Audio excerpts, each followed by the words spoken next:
Beruchim Abaim, ladies, welcome. As a rule, Be'ezat Hashem, we will study this class on Fridays at 11:30. We are studying today Parashat Korach. It's unfortunate that we have to start with such a miserable story. Moshe Rabbeinu, we would think that nobody argued that he was the paradigm leader, the quintessential leader of the Jewish people. You would expect that his popularity was unprecedented, soaring, ratings, great, accepted.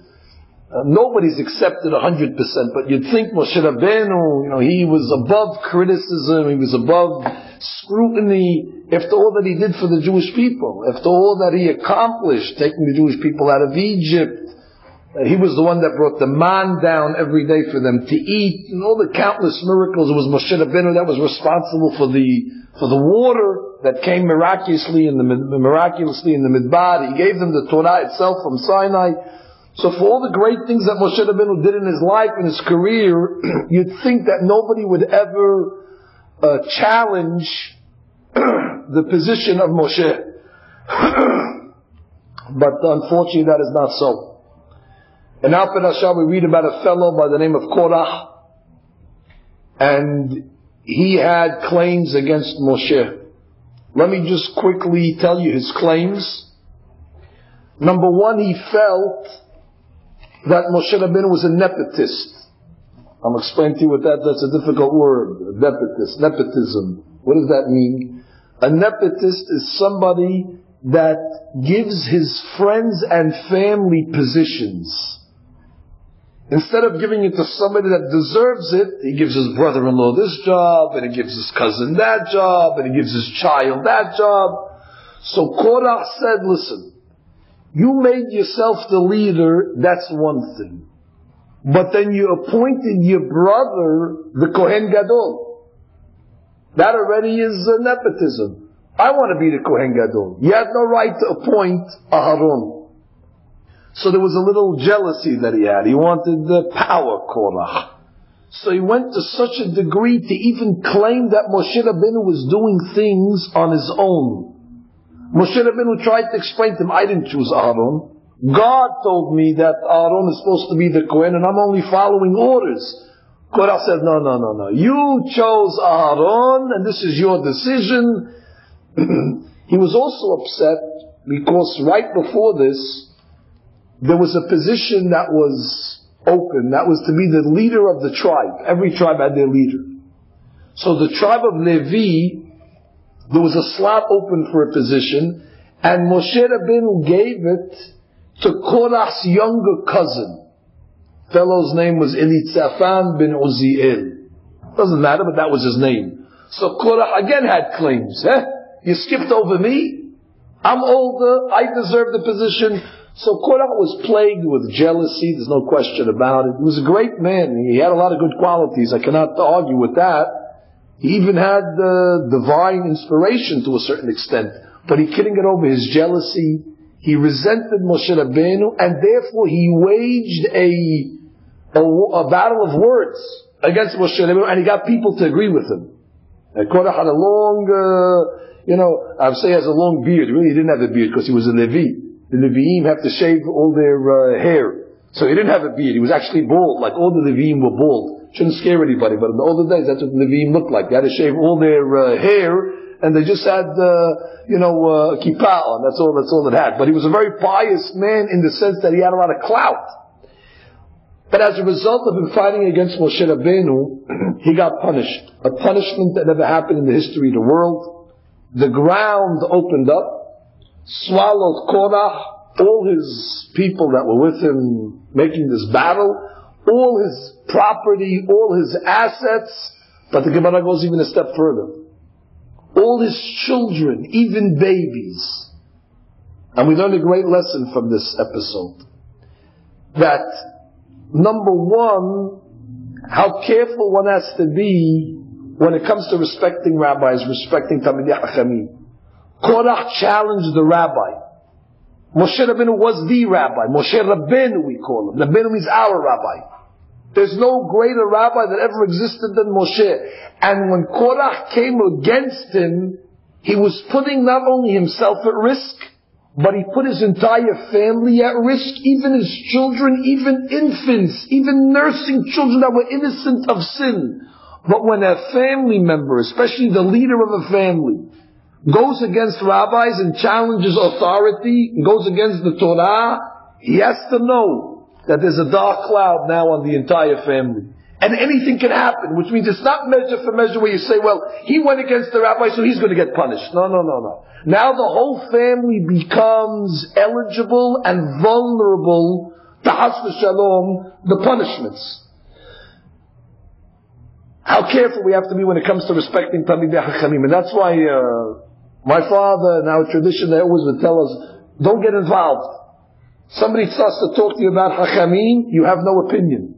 You don't know anything. Make yourself like you're a fool. Make yourself like you don't know anything. Don't offer a negative opinion, because God forbid a bad word should come out of your mouth. And you should say, yeah, you're right, he did wrong, or you're right, he doesn't know what he's talking, or you're right, even in casual conversation, Chas v'Shalom, if a word should come out like that, it can be very dangerous. I read a story recently of a great rabbi. Baruch used to tell us a lot of stories about this rabbi. Rabbi Eliyahu Manni. Rabbi Eliyahu Manni was a rabbi that lived in the holy city of Hebron. He used to learn study partners with another great rabbi called Rabbi Nisim Aini. They were Havrutot, they studied Kabbalah together. And they would study the holy works of a rabbi called the Rashash. The Rashash was a rabbi called Rabbi Shalom Sharabi. He was a great Mikubal. He lived 300-400 years ago. He was a master. There's no question about it. His Amidah used to be like an hour. He used to pray the Amidah for 1 hour, just with kavanot and all sorts of things. So one time, the Eliyahu Manni is trying to study the words of the Rashash. There was an interpretation written by the Rashash's grandson. The Rashash had a grandson. He wrote a book called Divrei Shalom. It interpreted his grandfather's teachings. So they were learning the book Divrei Shalom. So as they're reading, all of a sudden Eliyahu Manni says, I don't think the grandson understood in this piece what his grandfather was saying.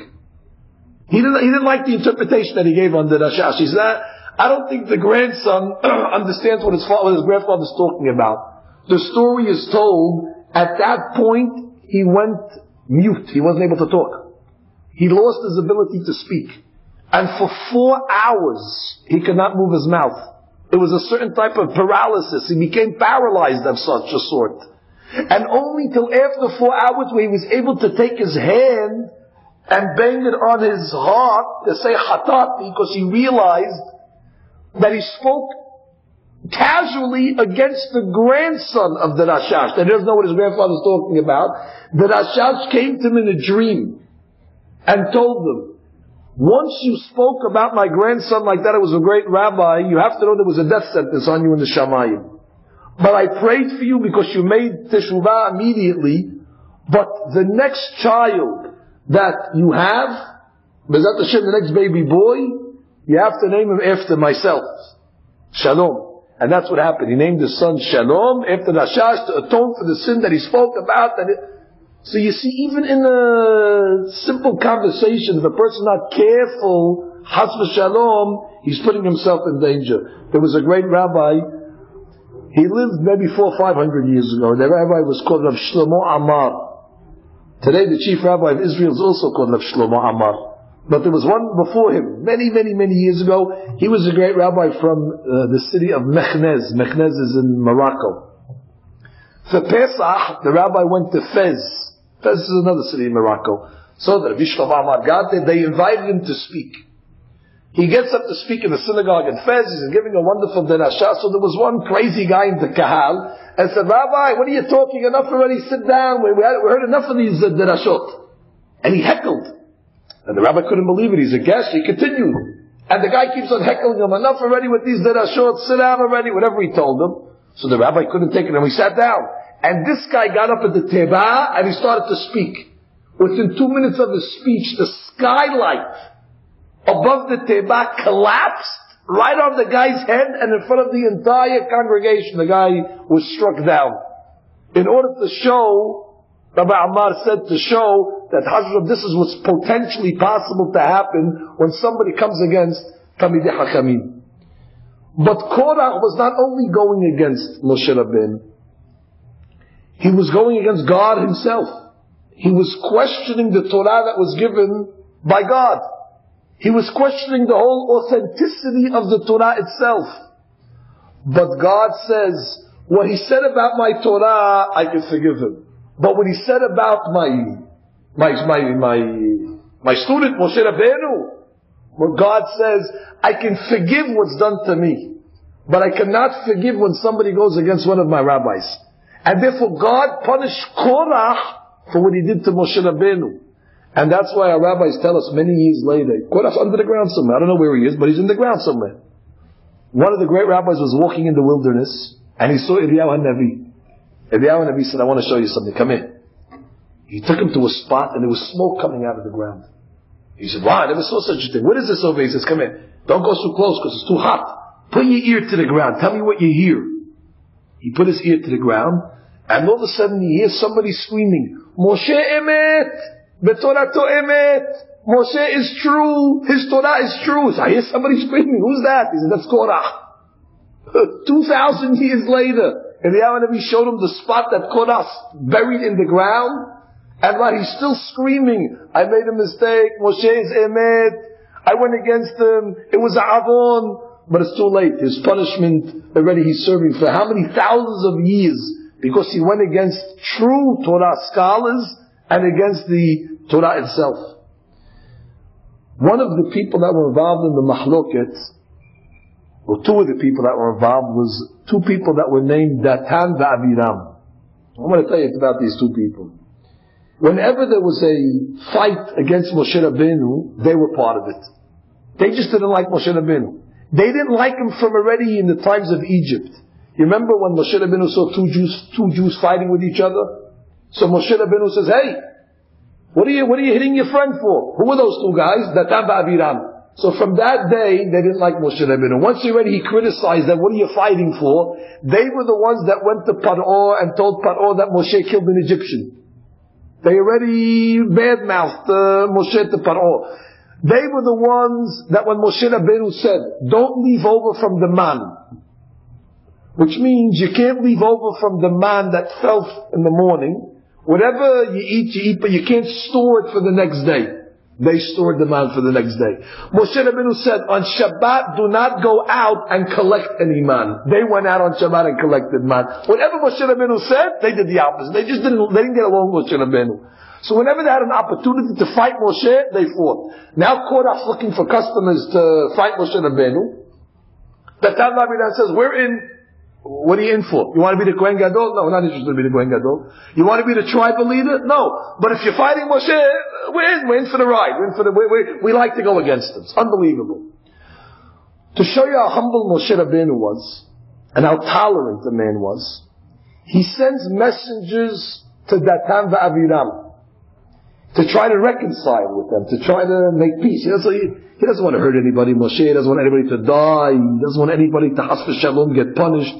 So he sends message to them and says, please, let's come up to me, come up to where I am, and we'll talk. So they send message back to Moshe, Lo na'aleh. We're not coming up. Which means to say, we're not coming to any meetings. Listen to what I'm going to tell you now, ladies. Our rabbis tell us, and I've told you this many times, be very careful of what you say. Words have power. In Arabic, they teach us haki balash, that words are cheap. It's not so. We don't believe that. Words actually are able to create reality. Every word that a person speaks, the words actually are like a contract. You're creating a potential situation. Therefore the Gemara says, Al tiftah pe l'satan. Never open your mouth and say something negative, because even though you didn't mean it, it could happen. These people came along and said, Lo na'aleh. We're not coming up. And you know what ended up happening to them? They never came up. They ended up getting swallowed in the ground, and they are still in the ground today. It was fulfilled exactly what they said. The mouth that said, we're not coming up, they never came up. They got buried in the ground. Be careful what you say.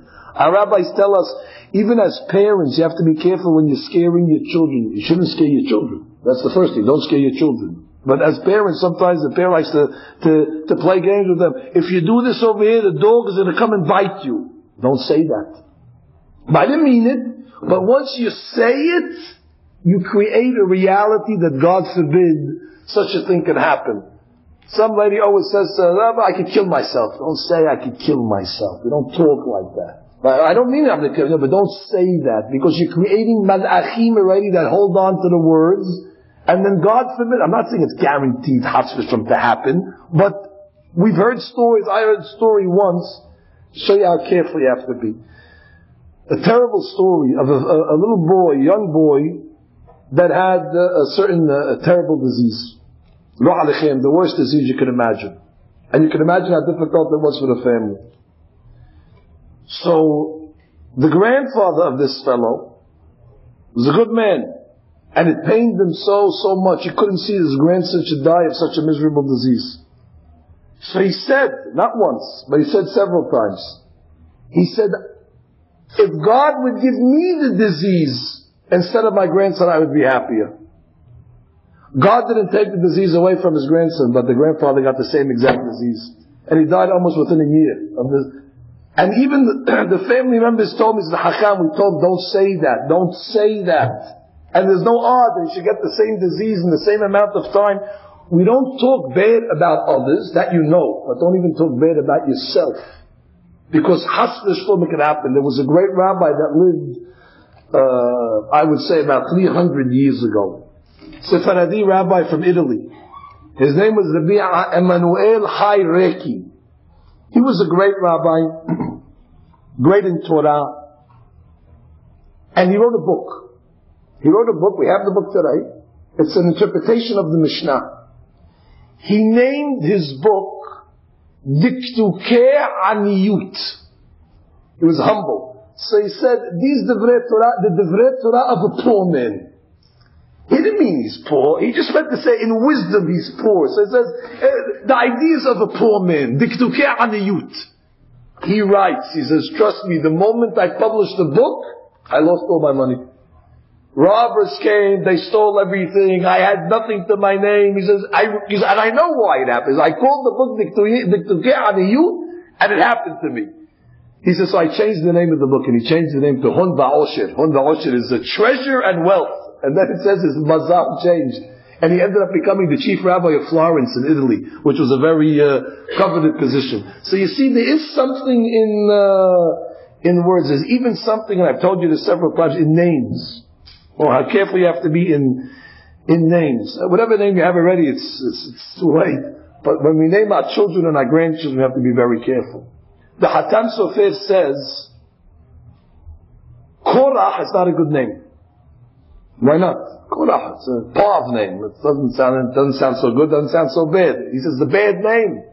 Why? Because, and I asked the men this morning in synagogue, they couldn't answer me the question. There's only one other time in the Torah that mentions the name Korach. In the book of Bereshit, at the end of Parashat Vayishlach, it lists all the chiefs, the leaders that came from Esav. These are all villains, these are all troublemakers, all bad people. These are the descendants of Esav. They had many different chiefs. He had many chiefs that came from him. One of the chiefs' names was Aluf. Aluf means chief. Aluf Korach. Oh. So the Hatam Sofer says, that's what did him in. His father named him Korach. That's a bad name. He was named after somebody that was a Rasha. And you have to know, when somebody's named after a bad person, it's not just, okay, he has the same name. No, the nature becomes connected. You connect by name to that person. That's why one has to be very careful to always name his children after the tzaddikim. And we have a custom, we always name after our father and then our father-in-law. That custom is correct. One should not change from that minhag unless he asks a rabbi to change from that minhag. I want to tell you a story. You see, why am I going into detail with these things? I want to make a point to you, ladies. Nothing in our religion is insignificant. You shouldn't think that this custom that we name our children the father, it's a nice thing. If we're doing it, that means there's a reason why we're doing it. And it's important, and it's significant, and you shouldn't just think, okay, what's the difference, so what? Nothing in our religion is so what. Everything in the religion has a meaning, and has a purpose, and has a logic, and if you play around with it, has v'shalom, you're playing around with the wires, something that doesn't go good. There was two men. You heard of these men. They were called Nadav and Avihu. Nadav and Avihu were the children of Aharon. You remember what happened to these men? They went into the Holy of Holies on the day that they inaugurated the Mishkan, and they didn't come out alive. It was a terrible thing. Aharon lost 2 children. Many reasons were given why that happened to them. But I want to tell you what's brought down in the Holy Books. The Holy Books say that their names also contributed. They had the wrong names. What's the matter? Nadav, beautiful name. Avihu, gorgeous name. Aharon married a lady called Elisheva. Aharon and Elisheva. Elisheva's father was Aminadav. So the first son that was born, Aharon named after his father-in-law. He didn't name after his father. He called the first son Nadav, after Aminadav, his father-in-law. The second son he named after his father. Aharon's father was Amram. He didn't call him Amram, he called him Avihu. Avi, this is my father, Avihu. So the rabbi said he switched. He should have named the first one after his father and the second one after his father-in-law. It affected the children later with their mazal and their luck. So I'm not telling you that now somebody's going to think, oh, I also did that. Oh, what's going to happen? Nothing's going to happen to you. Don't get nervous. I'm not coming to get you nervous. But I'm just trying to show you that everything in the religion, if we're doing it a certain way, there's a reason why we're doing it a certain way. And there's value why it's happening a certain way. So Korach's name, the name also contributed to his bad luck that he ended up doing what he did. Now I want to discuss with you, if we're talking on this subject, of Korach fighting Moshe Rabbeinu, going against the tradition. Ladies, we have 13 principles of faith. These are 13 concepts that every Jew must believe in. You must know them before you believe in them. How could you believe in something you don't know? It's worthy once in your life to go through the 13 principles that every Jew is obligated to believe in. And if God forbid a Jew doesn't believe in one of them, he's considered defecting from the ranks of Judaism. And God forbid he can give up even his eternity. So as I said, I'm sure we all believe in them. If we were told them, we say, I believe. But it's worthy to go through 2 of these beliefs that have to do with our Parashat. The first belief is, every Jew must accept, without a doubt, that it's possible for a human being to receive prophecy. You must believe that there's such a thing as a prophet. And you must believe that a prophet is a special human being. He has to be exceptionally wise. He has to have exceptional character. He basically has no evil inclination, this man. He has purified himself and sanctified himself to the level where his thoughts are only pure. He has no connection to this world. He's not drawn after his physical pleasures of eating or physical acquisitions or mundane activity. He's totally immersed and submerged in holiness, and his mind is connected to the Shamayim on a constant basis. He has an ability to reach the level of an angel, and at that point, God will communicate to that human being different secrets, whether it's present events and even future events. Just like there are degrees in rabbis, this rabbi is bigger than that rabbi, this rabbi is bigger than that rabbi, we know that. There's levels in hachamim, there's also levels in prophets. Certain prophets are greater than others. But 99.9999% of all prophets, except for one, which we'll discuss in a moment, they received their prophecies when they were sleeping. That means the prophet would fall asleep at night, or in the day, if that was the matter. It would be like they would faint when the spell would come on them of prophecy. They would just fall to the ground, and their body would start to shake. It was almost, has v'shalom, like somebody having epilepsy, God forbid, where they just fall to the ground and their body shaking uncontrollably. And at that moment you know that the Spirit of God is coming down on that person and is communicating ideas into that person's mind.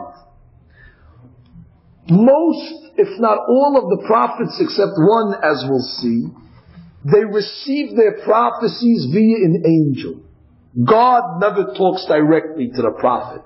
He sends an angel to come along and deliver the message. And most of the time, it's not a clear message, meaning God doesn't say, do this, do that. It's a mashal. God shows the prophet a parable. Like Yaakov Abinu, he saw angels going up the ladder and down the ladder. That meant something. He had to figure out what it meant. Or the prophet Yirmiyahu once saw a pot. In his dream he saw a pot. And the pot was bubbling over. And on the northern side of the pot there was like foam that was, foaming over the side of the pot. So he had to interpret that. That from the north, the Babylonians are going to come and attack Israel. So the prophecy is given in a riddle. That's a better way of saying it. And the prophet has to understand, and he has the ability to understand exactly what that riddle means. Furthermore, many people don't realize this. People think prophets have a switch on their stomach. When they want to have prophecy, they turn it on. Like you go to the rabbi, hey, I want to know what's going to be. Okay, 1 second. Click, and they get the transmission. Prophecy is not like a cell phone. You don't have transmission, you don't have bars, it doesn't work like that. The prophet must prepare himself for prophecy, and it's not automatic that God is going to come down to him. Meaning it's a preparation. One of the main preparations for prophecy is he has to be in a good mood. A prophet cannot receive nibu'ah if he's depressed. That's why Yaakov Abinu, when he thought Yosef was killed, until he was reunited, he didn't see his son Yosef for 22 years. For 22 years he had no prophecy. Because he was depressed. A depressed man cannot have prophecy. That's why King Shaul, who was a prophet, Saul the king was a prophet, as well as David. David was a prophet. When Shaul suffered depression, that was one of his sicknesses. He suffered depression. But he was a prophet. So what would he do to become happy?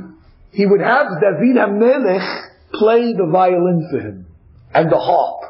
So David would come and play beautiful music for Shaul. Shaul would become in a good mood, which means music is one of the prerequisites to bring a person to a higher level of spirituality. Ladies, you'll admit, many times you've been at a party where there was Jewish music being played, kosher Jewish music, whether it was a Sefer Torah dedication or a wedding. And when you hear real good Jewish music, it's an elevation of the soul, there's no question about it. A person feels lifted. There's some sort of spirit that you cannot get listening to other types. The other types of music is a degradation of soul. When a person comes out of a nightclub or listening to rap music on the radio or things like that, he feels low. He feels cheap. He feels not pure. He feels, what do you do? You fell into the mud. But when a person listens to music, that's why, I'm just giving you side points. Ahashverosh, when he made this big party for his throne, he invited the Jews to the party. It was a 180-day party, 6 months.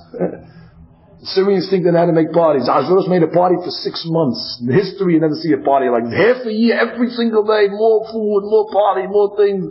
If a person makes a party and a wedding and they serve breakfast the next morning, it's a big thing. They serve breakfast. It ended at 3 o'clock in the morning. He served breakfast for 6 months. He served breakfast, lunch, and dinner to all the people at the party. It was unbelievable. But one thing he didn't have at the party: music. So what? The party would have music? Why? Because he knew if there would have been music there, the Jewish people would have made teshuvah, they would have went home.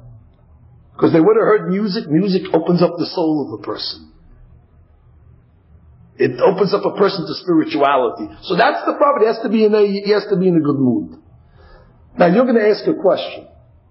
Is it possible for a human being to reach prophecy? We're so frail. We need to eat, we go to the bathroom, you forgive me, we sleep. We're so weak in our nature that we should have a communication. Is it possible? So I want to remind you all of your greatness. I know you're all reminded of your weakness, but you have to remember your greatness. You're not made up of flesh and bones only. You have a part of you that is called the neshama. All of you. Nobody in this room is exception. The neshama is in your brain, as I told you. We call that neshama the sechir. The sechir is the neshama of a person. That neshama, ladies, is holy. How holy is your soul? It is holier than the holiest angel. Listen to what I'm telling you. You heard of the angel Raphael? You heard of the angel Michael? You heard of the angel Gabriel? These are the greatest angels. The smallest neshama of a Jew is greater than the greatest malach. Because that's a piece of God. And that piece of God that's in your brain is not only in your brain. There's roots. And the roots reach all the way to the heaven. So your neshama is actually connected. If you trace the fiber optics, if you trace the wire all the way up, it goes past the sun, past all the way up. Millions and millions of light years, all the way to God's office.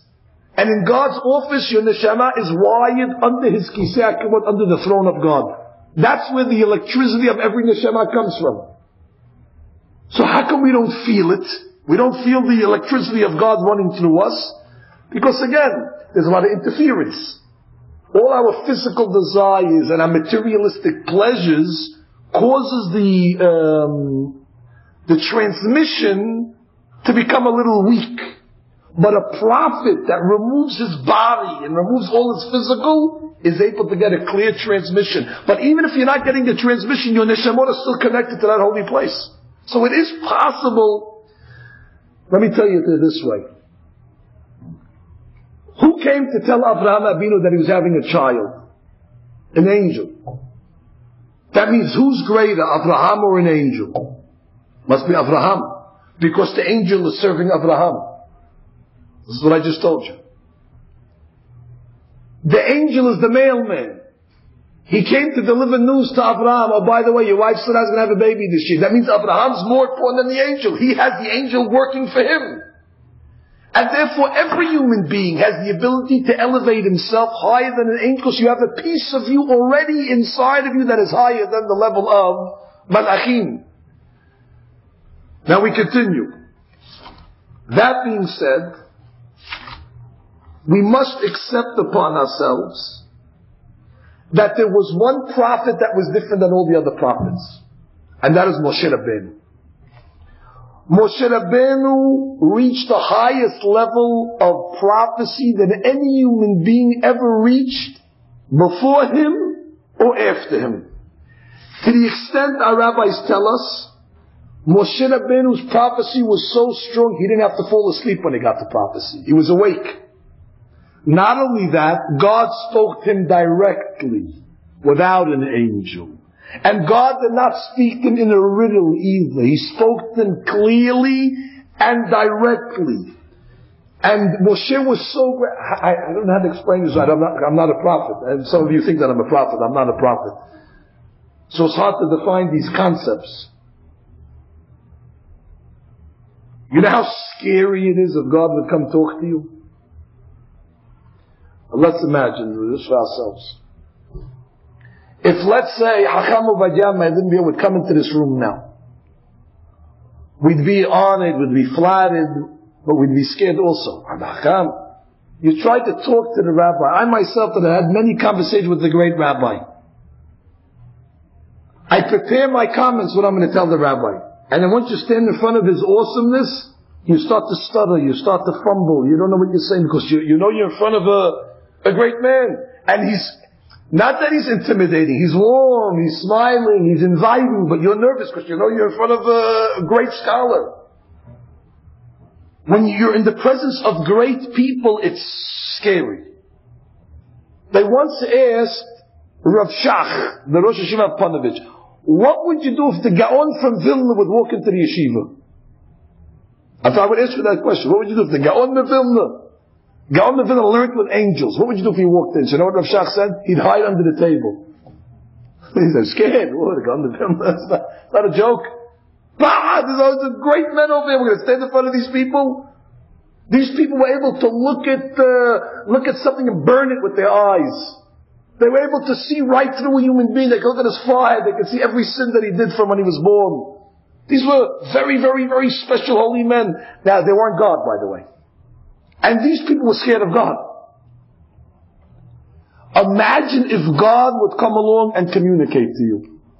It happened once in history. When God gave the Torah to the Jewish people, He gave the first commandment. God on Mount Sinai said, Anochi Hashem Elohecha, I am the God that took you out of Egypt. You know what happened? Everybody died. This is what I'm telling you. 600,000 people, all standing at the foot of Har Sinai, they died. I don't mean they liked it, they died. Finished, death. God had to send down special dew that came and landed on them and revived them.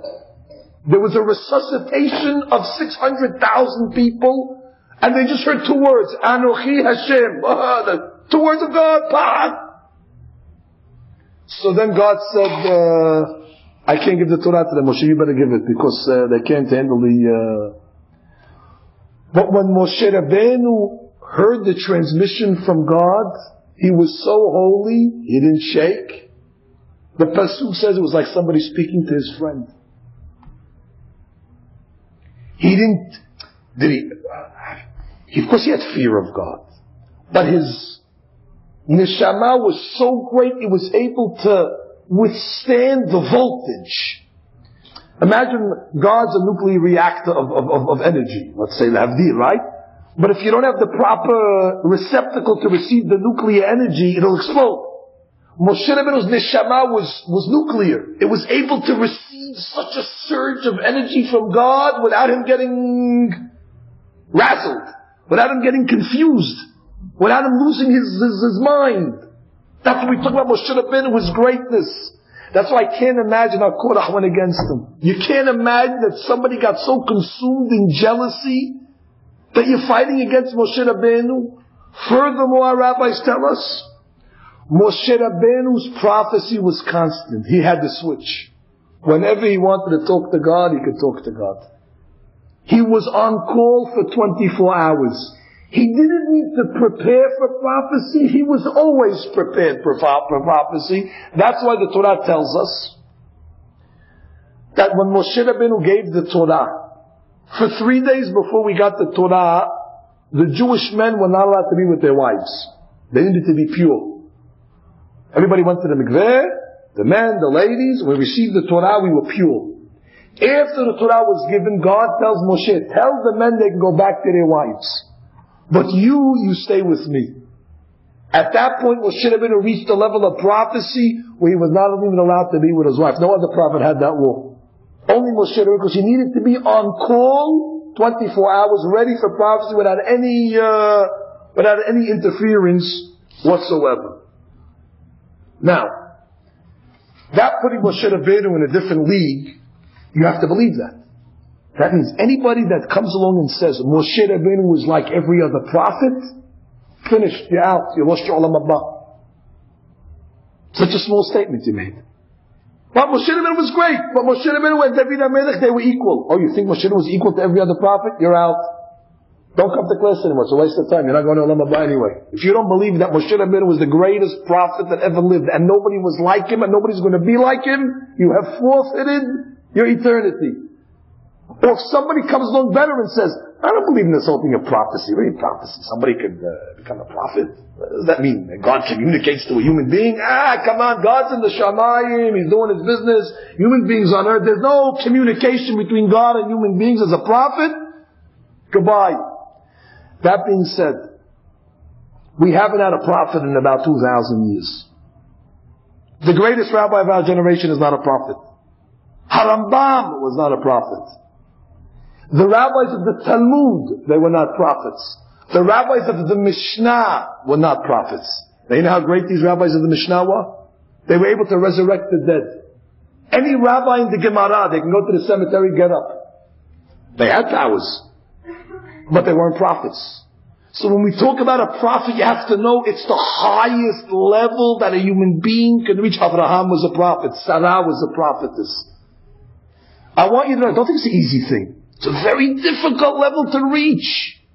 That means if a person sits down and he's eating a meal and he enjoys the meal, oh, what a delicious steak, you can't be a prophet. You're a good guy, don't get me wrong, but you can't be a prophet. You're too connected to the steak. If a person is walking in the street, he sees a nice, beautiful car driving, wow, what a sharp car. Nice guy, you can't be a prophet. If you're connected to anything physical in this world, if a person, he goes to get dressed, I like this suit better than that suit. You already like suits, you like clothes, I'm sorry. You're a good person, but you can't be a prophet. It's unbelievable. You have to be on a high. That's what I'm trying to, when you talk about Abraham, Yitzhak, and Yaakov, forget about it, what these people were. They weren't small characters. Shemuel HaNavi, David HaMelech, Shaul HaMelech, Queen Esther, these were high level. Rachel Imenu, Leah, the mothers also were prophetesses. Hannah, etc. Now, another point you have to know. By the way, you're taking what I'm saying now, I'm embarrassed what I'm going to tell you now. Most people don't even know what all this last part of the class that I'm telling you now. If you were to ask them, tell me the difference between Moshe Rabbeinu and every other prophet. I don't know. He was a prophet. I don't know. What's the difference? He was great. No. More than that. He prophesied when he was awake. His prophecy was constant. His prophecy was not in riddles. He did not shake when he received the prophecy. He talked to God like he was talking to his friend. You must know these differences. Moshe Rabbeinu was on a different, and God spoke to him directly. It was not through an angel.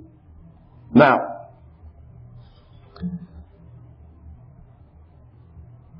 we believe that Moshe Rabbeinu gave us the Torah and Har Sinai, and that the Torah was from God. Why do we believe this?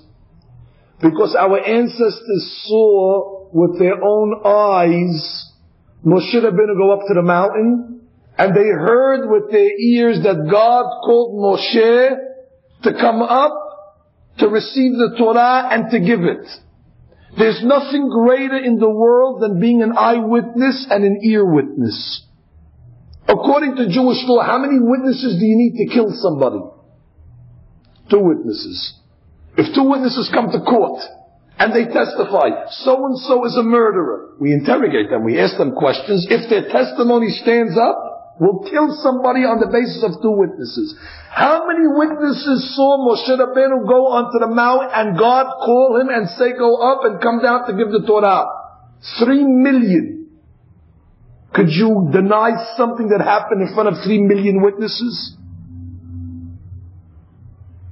3 million is a lot of people. So there was no doubt that Moshe Rabbeinu was the chosen one, and that the Torah that we got was not something that he wrote. It was a Torah that he brought down from heaven. We don't know this because we read it in a book. The people there saw it. Which means, if somebody would come to that generation and say, Moshe Rabbeinu made the Torah himself, they say, get out of it. We saw it with our own eyes. It's like somebody coming to you now and saying, it's not light outside. Wait a minute, it's not light outside. Yeah, I'll bring you 100 people to tell you it's not. You can bring me 100 million people. I see it's light outside. What are you telling me? That generation saw what you see with your own eyes, you cannot deny. What you hear with your own ears, you cannot deny. They saw it. The reason why I'm telling you this, because people make a mistake. People think that the reason why the people believed in Moshe was because of the miracles that he made. Listen to a rule. We do not believe in Moshe because of the miracles that he made. That does not prove it. Because miracles can be done with magic. If some great man will come along and he'll take a stick and turn it into a snake. You say, whoa, it's a snake, unbelievable, you're going to worship him, no, that's not why we believe in Moshe. But he brought the man from the heaven to the... Great trick, but I can go to the magic show also, somebody can take a rabbit out of the hat also. It doesn't prove anything to me. It's nice, it's impressive, don't get me wrong. But a person can go down to these shows without mind readers. The person comes along, I'll tell you the number you're thinking. I'll tell you the word that you just read in the book. I'll tell you information. So what? The guy says, therefore go worship him. No. We never believe because of the magic. Moshe Rabbeinu did all these tricks. Of course they were divine. They weren't tricks. Moshe Rabbeinu was doing them because they were divine. But he did them out of necessity. We had to leave Egypt, so he split the sea. We needed food, so he brought the manna. He needed to punish Korach, so the ground opened up and swallowed him. But ask me, why do we believe in Moshe? Not because of the magic, not because of the miracles. We believe in him because we saw with our own eyes and heard with our ears 3 million people together that God brought the Torah down to Moshe and gave it, and we heard God's voice. On that they say, Anochi Hashem Elohecha. That's the biggest testimony that our Torah is emet, because we saw it now. That's why you're never impressed. When Yeshu, Yemach Shemo from the other religion, when he came along and started doing miracles, big deal, do miracles. That means nothing to us. We don't get impressed by miracles. He's walking on water, he's flying, whatever he did, the guy. Big deal, so what? Do miracles. Abracadabra, EBG, we're not interested in miracles. Miracles don't make a person believe. The Har Sinai, that's how our belief began. Eyewitnesses. Incidentally, the two other religions that are primary religions in this world today are Islam, the Arab, and the Christian. Ask any Christian, do you believe in Har Sinai? Of course. Why, you believe there were 3 million, 100% there were 3 million people, God gave the Torah to Moshe, and he brought it down. Old Testament, absolutely. So they believe everything. You cannot deny it. How could you deny an event that happened with 3 million people, by the way? More people know. Go to China today. Ask them, did you hear Moshe? Of course. Even the atheist in China, the guy is Buddhist, he rubs the belly button of the Buddha. Tell him, did you ever hear Moshe? Yeah, Moshe, we heard of Moshe. Ask the guy in China if he ever heard of George Washington. He never heard of George Washington. I don't know who George Washington is. Which means everybody knows who Moshe Rabbeinu is. No question. The Arabs have Nabi Musa. They all know him. They worship him. They have a shrine. Everybody who doesn't know Moshe Rabbeinu. The Arab also believes. Old Testament, of course, Old Testament, no question. Go to the Ma'arat al-Makhbilat today in Hebron. You'll see more Arabs there praying by our forefathers than Jews. So much so that they worship these great men, they blocked off the tomb of Yitzhak. If you're a Jew, you can't go into Yitzhak's tomb. They blocked it off. They turned it into a shrine over there, into a mosque. You can only visit Abraham and Yaakov. Yitzhak already, maybe 2 days a year they open it up for Jews. Otherwise the Arabs, they blocked it up because they're praying to Yitzhak Avinu. So nobody denies these great men. Nobody denies Moshe. Nobody denies Har Sinai. But what do they come along and say? Muhammad comes along and says, one morning he woke up, he says, Rabbi, I had a dream. Huh? You had a dream? Okay, Muhammad, what's your dream? He says, God came to me, Allah came to me in a dream last night. He came to you in a dream? Okay, what did he tell you? He said that we're the chosen ones now, and not the Jews anymore. Oh, okay.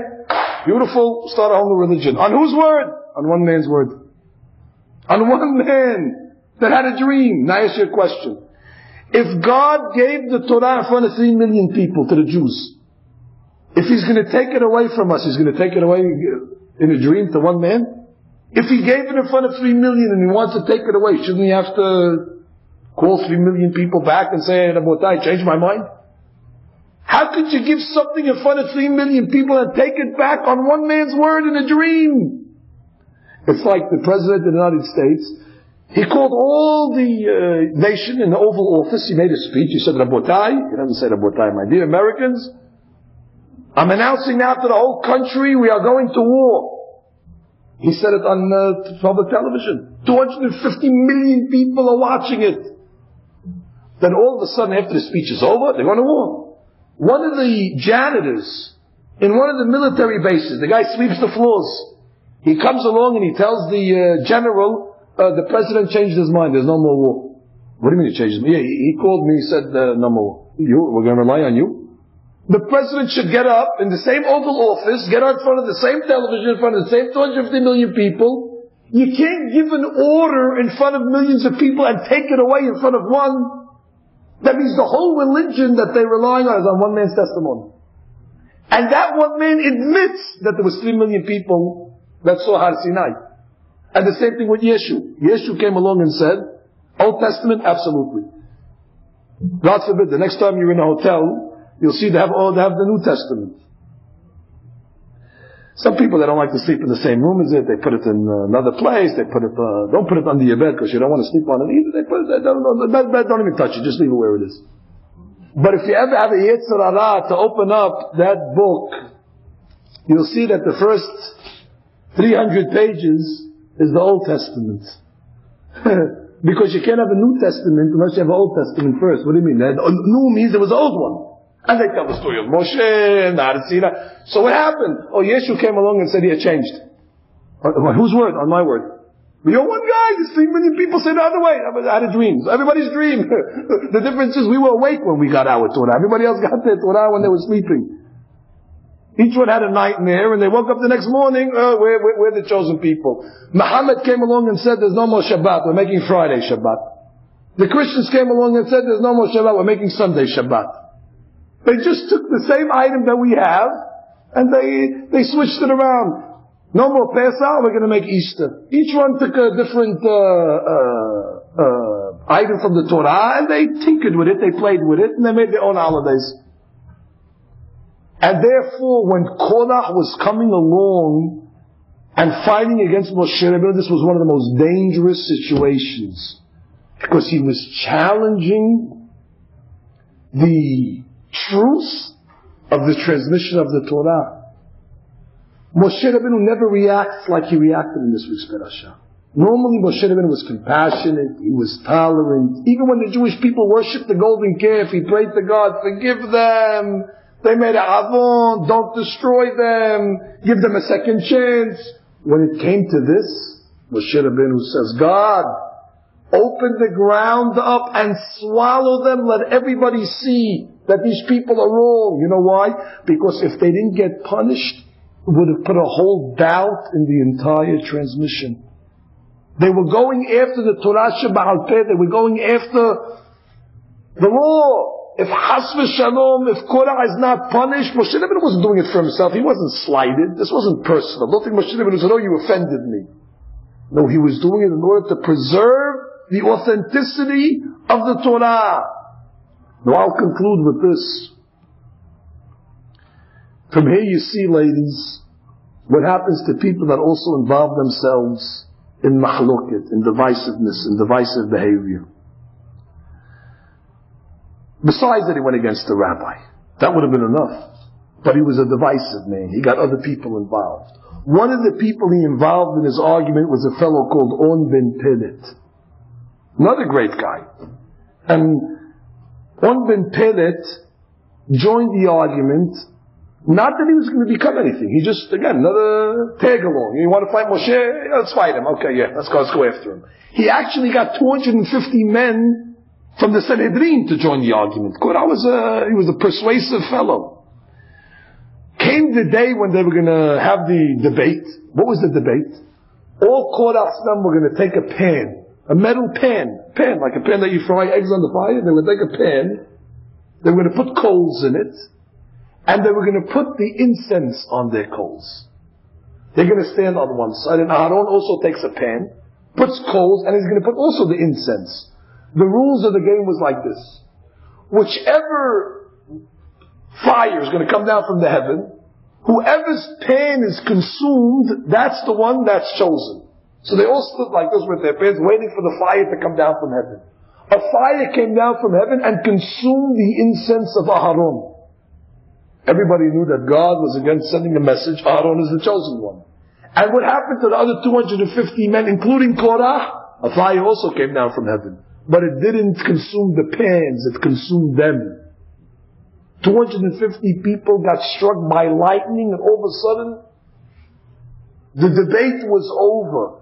It became very, very clear at that moment who was right and who was wrong. Which means, Borei Olam showed beyond the shadow of a doubt, there was no question that Korach was out of line. But more than happened. And after that, then we said the ground opened up and swallowed him and punished him.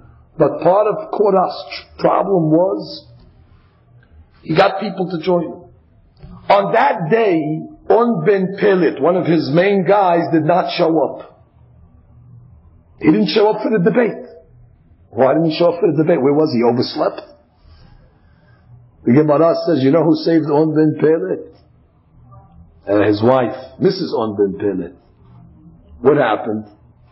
On ben Pelet's in his tent, he's gearing up, he's getting dressed for the big day, he's putting on his gloves to hold on to the pan, whatever he's preparing, he's doing exercise so he can hold the pan. So his wife tells him, what are you doing, On ben Pelet? What's going on today? No, we have a big thing with Moshe, we're going to fight him. What do you mean you're fighting? What are you out of your mind? You're going to fight Moshe? What's your purpose in fighting? And he says, I don't know, I'm with Korach. So let Korach go fight. What are you getting dragged into Korach's argument? No, but if Korach wins, he's going to be the Kohen Gadol. So Mrs. On ben Pelet said, what are you going to be? I'm going to be On ben Pelet. So I'm still going to be the same, whatever I am now. So what are you getting? What are you getting involved for? Don't go. I'm going. They got to fight. I am going. Don't tell me what to do. I'm going. All the boys are going to be there. I gave them my word. I'm going to meet them at 9 o'clock. They were relying on me. You can't go. So what did she do? She was a smart lady. She got him drunk. Okay, have a beer before you go. A beer, drink a beer, had a wine, and all of a sudden he got Mansour, he fell asleep. Now he fell asleep, and she made sure that he was out cold. Now the boys come to pick him up. What does she do? She stands in front of her tent, and she takes off her head covering. Even the ladies in the old days, they would cover their hair. She uncovered her hair, now all her braids, and her beautiful hair showing. These men, they were schizophrenic. On one hand, they're fighting Moshe Rabbeinu, but when they saw a lady with her hair uncovered, they said, oh, no, we can't look, hide there. Go figure the mentality of these crazy people over here. They were careful on this. They couldn't look at a lady with her hair uncovered. They said, where you go? We're going to go fight Moshe. But there's people like that. They're careful on Echa, but when it comes to serious mitzvot, like Kriyat Shema and major things like that, they don't know what they're doing. But there was one time a student, he came to his rabbi's house, so the Rebbitzin answered the door. So the Rebbe says, she's a lady, she answers us, so the student is looking at the ground. Rebbetzin, is the rabbi home? So the Rebbetzin says, there's no wisdom of looking at the ground and thinking of my face. Look at my face and think of the ground. Don't be such a you're looking at the ground thinking of what I look like. Look at me and think of the ground. That's the wisdom. In any event, when she uncovered her hair, they got all spooked out. Oh, lady's hair uncovered, we can't. They ran. They did their thing. All of a sudden, On ben Pelet wakes up at 10 o'clock. He looks at his watch. 10 o'clock? I missed the appointment. Okay. Mr. says, okay, go. He gets there. What does he see? 250 people hit by lightning. Dead on the ground. He goes back to his wife. He says, you don't know what happened. You saved my life. You saved my life. And the Gemara says that she is the classic Eshet Hayim. What husband wasn't able to see, she was able to see. And the rabbi said that's the purpose of every Jewish wife. That's the purpose of marriage. In marriage, sometimes a husband or a wife, they have blind spots. They don't have objectivity. They can't see proper ways. So it's the job of a wife to come along and tell the husband, it's a mistake, it's not a good move, it's not. She saved them. And who do you think instigated Korach? Take a guess. His wife, the Gemara says. When he came home, Korach was happy. Hey, listen, he had a good life. He had money. He had power. He was a Levi. He was in charge of carrying the Holy Ark. He had good things. He had everything to live for, Korach. He came from a good lineage. He had no problems, Korach. He came on one day and his wife told him, you're going to take that from Moshe? Take what? I'm good. What, you're going to let him be the leader? And he points his brother, what about you? No. Honey, it's not like that. God told me. God told me. And now you're going to tell me that God told him also to appoint your younger cousin? She needled him every day. She worked on him. And Korach on his own, he wouldn't afford it. But his wife had to know every single day, more instigation, more trouble, more this. Finally, Korach said, you know what? She's right. Off they went. So who's responsible for Korach's downfall? Mrs. Korach. So you see the tale of two women. Mrs. Korach and Mrs. On ben Peled. She was the strength behind the husband's being safe, and she was behind the husband's destruction. And that's what it means when the Gemara says when a man gets married, he marries Ezer Kenegdo. He marries an aid that's against him. Ezer Kenegdo. So the Rabbi said, what do you mean? If it's an aid, how can it be against you? An aid is somebody that helps you. Kenegdo is somebody that's fighting you. So the rabbis say that's how she's an aid sometimes, by going against. Sometimes when the wife is a contrarian, when she goes the other way, that saves the husband. There are countless stories that are told over here where a person, because he was married, he was able to get the perception of another opinion. But when a person's alone, there's nobody else to tell them, you're looking at it wrong. Another benefit of the inyan of marriage. Yiratzon, ladies. Today we said something very important. These two principles that I told you about, the 13 principles, the two of them that we read today about prophecy and that Moshe Rabbeinu, you're very wealthy because of this. You're much better off than the next person in the street. Yiratzon, we should be zocheh to believe these principles. Be careful not to talk about rabbis. Be careful not to say anything negative. Not negative about somebody else and even negative about yourself. That Tam Aviram said, we're not going up. And they never came up. They stayed underneath the ground forever. And then Be'azat Hashem, Borei Olam will bless us. The blessings of peace, the blessings of Torah, the blessings of long life, and Arichut Yamin. Amen.